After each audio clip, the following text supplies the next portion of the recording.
ሰዎች ከተለያየ ሞቲቭ የተነሳ ወይም ደግሞ ራስን መቆጣጠር ባለመቻል ከእውቀትም ማነስ የተነሳ ቀድሞ እንደዚህ አይነት ሪሌሽንሺፖች ውስጥ ይገባሉ።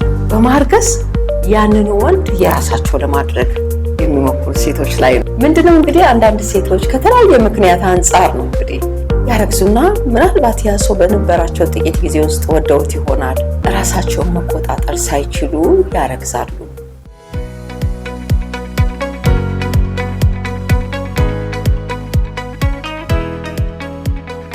ጤና ይስጥልኝ የፕሮግራማችን ተከታታዮች እንደምን ሰነበታችሁ? ይህ ጥሩ ጎጆ የተሰኘው ፕሮግራም ነው። በዚህ ፕሮግራም እንደተለመደው ቤተሰባዊ ነክ ጉዳዮችን፣ ማህበራዊ ነክ ጉዳዮችን እንዲሁም ሀገርን፣ ማህበረሰብን ይበጃል የምንላቸውን በጎ ሀሳቦች ይዘን የምንቀርብበት ፕሮግራም ነው። አብራችሁን እንድትቆዩ እየጋበዝኳችሁ ይህም ቤት ሰብስክራይብ፣ ላይክ እና ሼር እንድታደርጉ ጋብዛችኋለሁ። ለዛሬ ይዤላችሁ የቀረብኩት ፕሮግራም ደግሞ ከጋብቻ በፊት ለማጥመድ ወንዱን ወደ ትዳር ለማምጣት ቀድመሽ እንዳታረግዢ በሚል ነው። አብዛኛውን ጊዜ ትዳር ክቡር ነው፣ መኝታው ንጹህ ነው ይላል መጽሐፍ ቅዱስ። ነገር ግን ሰዎች ከተለያየ ሞቲቭ የተነሳ ወይም ደግሞ በቃ ራስን መቆጣጠር ባለመቻል ከእውቀትም ማነስ የተነሳ ቀድሞ እንደዚህ አይነት ሪሌሽንሺፖች ውስጥ ይገባሉ እና በእንደዚህ አይነት ሪሌሽንሺፖች ይጀመራሉ። ነገር ግን ዛሬ ላነሳመው ሆን ብለው ኢንቴንሽናሊ በማርገዝ ያንን ወንድ የራሳቸው ለማድረግ የሚሞክሩ ሴቶች ላይ ነው ትኩረት አድርጌ የምሰራው። ምንድነው እንግዲህ አንዳንድ ሴቶች ከተለያየ ምክንያት አንጻር ነው እንግዲህ ብዙም ትውውቅ ሳይኖራቸው ዲቴይልም እንደው ቢያንስ እንኳን የሁለት የሶስት ወር የአራት ወር ሪሌሽንሺፕ እንኳን ሳይኖራቸው ያረግዙና ምናልባት ያ ሰው በነበራቸው ጥቂት ጊዜ ውስጥ ወደውት ይሆናል እና ራሳቸውን መቆጣጠር ሳይችሉ ያረግዛሉ። ግን ሆን ብለው የሚያረግዙትን ነው። እነዚህ አንዳንድ ጊዜ ራሳቸውን መቆጣጠር ሳይችሉ በሆነ አጋጣሚ ምናምን ሊያረግዙ ይችላሉ። ግን ይሄም ጥንቃቄ ሊያስፈልግ ይገባል። ለምሳሌ የጤንነት ችግር፣ በቅጽበት ከተገናኘ ሰው ጋር ሰው ወደ ሴክሹዋል ሪሌሽንሺፕ ሲገባ በሽታም አለ፣ HIV አለ፣ ሄፓታይተስ አለ፣ ሌሎችም ችግሩ የአባለዘር በሽታዎች ሁሉ አሉና ጥንቃቄ ማድረጉ ተገቢ ነው። ይሄ ግን አሁን የማነሳው ሐሳብ ሆን ብለው ካልኩሌት አድርገው ያንን ሰው ሃንድል ለማድረግ ለምሳሌ በሪሌሽንሺፕ ትዳርን ለመመስረት ያ ሰው ፈቃደኛ ላይሆን ይችላል። ዋንኛው ሆን ብሎ ኢንቴንሽናሊ ተዘጋጅቶ በማርገዝ ያንን ሰው የራስ ለማድረግ ማሰብ። ይህ ትዳር ወይም ደግሞ በልጅ ምክንያት ያንን ትዳር ለማስቀጠል ወይም ወደ ትዳር ለመግባት ይሄን መንገድ መምረጥ ተገቢ አይደለም። እንግዲህ እዚህ ጋር እያነሳው ያለው ሆን ብሎ ኢንቴንሽናሊ ያንን ሰው በማርገዝ ባል ለማድረግ በሚጥሩ ሰዎች ላይ ነው። ይሄ በአጭር ጊዜ ትውውቁስ ሊሆን ይችላል። ያ ሰውዬ ሲመቻቸው በቃ ወደ ትዳር ቢመጣ ጥሩ ባል ሊሆን ይችላል በሚል ሐሳብ በፍጥነት ወደ እርግዝና የሚገባሉ። ይህንን ሳነሳ በአጋጣሚ በዚህ በተገናኙበት አጋጣሚ ራስን ባለመጠበቅ ጥንቃቄ ባለማድረግ ወደ እርግዝና ሰው ሊገባ ይችላል። ይሄም ደግሞ ስህተት ነው። እርግዝና ብቻ አይሆንም፣ የጤንነት ችግር አለ።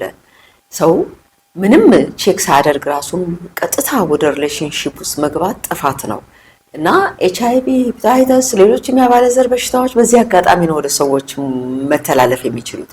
ግን ምንድነው ይሄ ካልኩሌት ተደርጎ ነው። በቃ ካረገዝኩለት ባል ሊሆን ይችላል ብለው የሚያስቡ ሰዎች አሉ። ይሄ ትዳር ወይም ደግሞ ሐሳብ አይሰራም። ጥቂት ጊዜ ስትራግል ሊያደርግ ይችላል ያ ሰው። ለምን ዝግጅት የለውም እኮ አንድ ሰው ባል ለመሆንም አባት ለመሆንም ስነ ልቦናዊ ዝግጅት ያስፈልገዋል። እውቀት ሊኖረው ይገባል። መንፈሳዊ ዝግጅት ሊኖረዋል። አባትነት ዝም ብሎ አይደለም። ሰው ዝም ብሎ መንገደኛ አባት ሊሆን አይችልም። ጥሩ አባት ለልጁም ለሚስቱም ጥሩ ባል መሆን የሚፈልግ ሰው ራሱን ያዘጋጀ ሰው ነው። ይሄ እኮ መንገደኛ ነው። እና አንዳንድ ሴቶች ደግሞ እንደገና ምናልባት እነሱ የሚወዱት ሰው ከሌላ ሴት ጋር መዋደዱን ሲያዩ ቶሎ ከዚያችኛዋ ሴት ለማስጣል ሲሉ ያረግዙና አርግዣለሁ በቃ እኔን ማግባት አለብኝ ይላሉ። እና ልጆች ለማይገባ በእርግዝና ወራታችሁ ስትረስ ውስጥ ትገባላችሁ። ለምን ተቀበል አትቀበል በሚለው ግርግር ውስጥ እርግዝና ረፍትና ጥንቃቄ የሚፈልገው ሂደት ሲሆን ጥንቃቄ ታጣላችሁ። አንዲት ሴት በእርግዝናዋ ጊዜ እንክብካቤ በሚያስፈልጋት ሰዓት ውስጥ እናንተ ደግሞ ሌላ ችግር በላችሁ ላይ ትፈጥራላችሁ ማለት ነው። ስትረስ ውስጥ ትገባላችሁ፣ ህፃኑ እናንተም። ስለዚህ ከእርግዝና ትዳርን ያመጣል ብላችሁ አታስቡ። ያልተዘጋጀ ሰው ባል መሆን አይችልም። ጥቂት ጊዜ ኖሮ ከእናንተ ጋር ልጃችሁንም እናንተንም ጥሎ ነው የሚሄደው። ከዛ ይልቅ አብሮ ለመግባባት ሪሌሽንሺፑ አካል እንዲለብስ ከእርግዝና ውጪ በሆነው ጓደኝነት ራሳችሁን ጠብቃችሁ መቆየት ከቀጠለ ይቀጥላል፣ ካልቀጠለም ይቀራል። ሌላው አንዳንድ ጊዜ እድሜ ሄድ ሲል ሴቶች ልጅ መውለድ ይፈልጋሉ። በቃ ከእድሜ ጋር ግብግብ ውስጥ ገብቶ የሚያደርጉት ውሳኔ ያለና ያ ውሳኔ አው ልጅ ሊወለድ ይችላል፣ ግን ያንን ሰው ባልሆን ወይም አባት ሁን ብትሉት አልተዘጋጀምና አባትም ባልም ለመሆን አልተዘጋጀም። አንዳንድ የሚገርሙ ኤክሰፕሽናል የሆኑ ወንዶች አሉ። እነዚህን አጋጣሚዎች ወደ መልካም ቀይረው የሚጠቀሙ አሉ።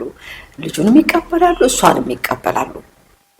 ግን ጥቂቶች ናቸው። አብዛኛዎቹ ዛሬ ሲንግል ማም ሆነው የምናያቸው በእንደዚህ አይነት አጋጣሚዎች የመጡ ልጆች ናቸው። ልጆች ደግሞ የማይገባ ጥበቃ ስለምን ያጣሉ? ልጆች ጥበቃ የሚያስፈልጋቸው ስጦታዎችም ናቸው ይላል እኮ መጽሐፍ ቅዱስ። ልጆች የእግዚአብሔር ስጦታዎች ናቸው ይላል። የሆድን ፍሬ ደግሞ የእሱ ዋጋ ነው፣ ከሱ የሚገኙ ናቸው። ስለዚህ ከሱ የሚገኙ ዋጋዎችን እሱን ጠብቆ እሱን ጠይቆ መውሰድ ሲቻል መሽቀዳደም፣ ከእድሜ ጋር ሽቅድምድም፣ ከሌሎች ሴቶች ጋር መሽቀዳደም፣ ከስሜት ጋር መሽቀዳደም፣ ያንን ሰው ላለማጣት ተብሎ የሚካሄደው ሂደት ይህ ሂደት ሌሎችን ይጎዳል፣ ህፃኑንም እሷንም ስለሚጎዳ ይህንን አስበሽ እንድታደርጊ ነው እህቴ። እንግዲህ ቆም በይ። የሚወለደው ልጅ ጥንቃቄ እንደሚያስፈልገው፣ ወደፊት አባት እንደሚያስፈልገው፣ መማር እንዳለበት፣ የአባትን ክፍተት የሚሞላ ማንም የለም። ስለዚህ ይሄንን ረጋ ብሎ በማየት ወደ ማርገዝ መምጣት እንጂ በማርገዝ አባት ለማድረግ መጣር ብዙ ጊዜ ፌል ያደርጋል፣ አይቀጥልም። ይሄ ሪሌሽንሺፕ ሰውየውም አባት አይሆንም። እንደገና ደግሞ የሚጠፋ ሌላ ጥፋት አለ ከዚህ ጋር። ባል ለማድረግ ተብሎ በተፈጠረው ልጅ ሰውየው ባል መሆን ካልቻለ በሌላ ጊዜ ልጁና ያንን አባት ላለማገናኘት ደግሞ የሚደረገው ጥረት የበለጠ ሌላ ችግር ነው። ልጁና አባት ውስጥ መካከል ውስጥ ችግር ይፈጠራል። ልጁም ደግሞ ጥበቃ ያጣል።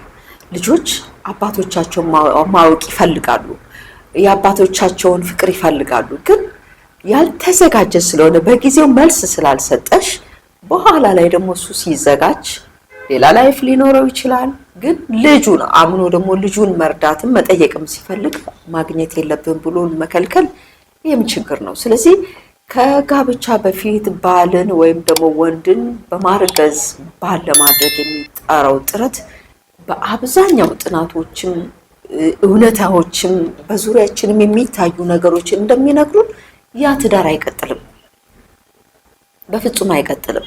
ግን አንዳንዴ ምን አለ ለመጋባት አቅዳችሁ እየተነጋገራችሁ ባላችሁበት በአጋጣሚ ስሜታዊ ሆናችሁ ራሳችሁን ሳትጠብቁ ወደዚህ አይነት ነገር ውስጥ የገባችሁ ቀድሞም ፕላን ስላላችሁ ቀድሞም በእቅድ ውስጥ ስለነበራችሁ እናንተ ያው ልትቀጥሉ ትችላላችሁ። ለምን ዝግጅቱ ነበራችሁና ነው። ግን ያልተዘጋጀን ሰው መንገደኛን ሰው አባቱን ባልሆን ብሎ ማድረግ ስህተት ነው። መንገደኛ ስላችሁ ገና ወደ ብዙ ምርጫ ውስጥ ያለ ሰው ማለት ነው። ያልወሰነ ሰው ማለት ነው። ወክ እያደረገ ነው። ወደ ተለያዩ ሴቶች አይኖቹን እያነሳ ነው። አልወሰንም። ያልወሰነ ሰው ማለት ገና ምርጫ ውስጥ ኤቢሲዲ ምርጫ አለው የሚመርጠው እና በምርጫው ሰዓት ውስጥ ባልወሰነበት ሰዓት ውስጥ እኔ መሆን አለብኝ ብሎ ፑሽ ማድረግ ችግር ያመጣል። ብቻችሁን ልጆች እንድታሳድጉ ይጋብዛችኋል። እንደገናም ደግሞ የተሳሳተ ወቀሳ ቤተሰቡ ነው እንዲያደረገው እንደዚህ ነው ወደ ቤተሰብ ይመጣል። አይደለም፣ ከቤተሰብ ጋር ይሄ አይገናኝም። የራሳችሁ ስህተት ነው። ምርጫችሁ የራሳችሁ ስህተት ነው። ውሳኔያችሁ የራሳችሁ ስህተት ነው። ስለዚህ ቀድማችሁ ለማርገዝ አትሩጡ። በልጅ ማርገዝ ባል አይገኝም ወይም ባል አይሆንም ሰውየው። ልጆቹንም እንዳትጎዱ ራሳችሁም እንዳትጎዱ እዚህ ጋር ሴቶችዬ ቆም ብላችሁ እሺ ራሳችሁን ጠብቁ። በሽታም እንዳይዛችሁ ስትገበዘበዙ ለምን ሰውየውን ለማያዝ ነው እንጂ ጤንነቱን አላወቃችሁ። በዚህ ነው ብዙ ሴቶች ዛሬ የማይገባ ህመም ውስጥ የምናያቸው። እንደገናም ደግሞ ላልተገባ እሱ አልቀበልም ሲል ወደ አቦርሽን መሄድ አለ። ያም ችግር ነው። ሌሎች ጠባሳዎች ጥሎብን ያልፋል እኛ ሴቶች። ስለዚህ ጥንቃቄ ማድረግ፣ ከማርገዝ ይልቅ ለመግባባት መሞከር፣ ያንን ግንኙነት አካል እንዲለብስ ማድረግ። ነገር ግን ሪሌሽንሺፑ የማይቀጥል ከሆነ ማቋረጥ እንጂ ልጅ በማርገዝ ይቀጥላል ብላችሁ እንዳታስቡ። አትወራረዱ። ከሌሎች ሴቶችም ጋር አትወዳደሩ። የመረጣትን ያገባ እንጂ እናንተ ከሷ በልጅና በእርግዝና ምክንያት አታስጥሉት። አንድ ጊዜ እንዲሆናል እጮኛሞች ናቸው እነዚያ። እቺ ደግሞ ወደዋለች፣ በስራ በቢሮ ነው የተገናኙትና በጣም ትወደዋለች። እና ሴቶች ወንድን ማሸነፍ ከፈለጉ በተለያየ መንገድ መጣል ይችላሉ። እና አንድ ጊዜ ተሳሳተ። እሷ ግን የተሳሳተበትን ቀን አርግዛበታለች። ስለዚህ መረጃ ከሕክምና አውጥታ ፕሮሰስ ላይ ሊጋቡ ፕሮሰስ ላይ ያሉ እጮኛሞች እጮኛው ጋር ሄዳ ይሁንና አርግዣለሁ እሱ የኔ ባል ነው አለችና ያ ግንኙነት እንዲፈርስ ተደረገ። ሰውየው ለዚችም አልሆነም ለዚያችም አልሆነም፣ አካባቢውን ጥሎ ነው የሄደው። አንዳንድ ጊዜ እንደዚህ አይነት ሜሶችን ባትሰሩ፣ በማርገዝ ባላታደርጉትም አይሆንም። ትፈታላችሁ፣ ወደፊት ይፈታችኋል። ስለዚህ ይህን ጥንቃቄ እንድታደርጉ ነው ዛሬም ፕሮግራም የሰራሁላችሁ። እንግዲህ በሌላ ፕሮግራም እስከምንገናኝ ይህን ቤት ላይክ፣ ሰብስክራይብ እና ሼር እንድታደርጉላችኋለሁ።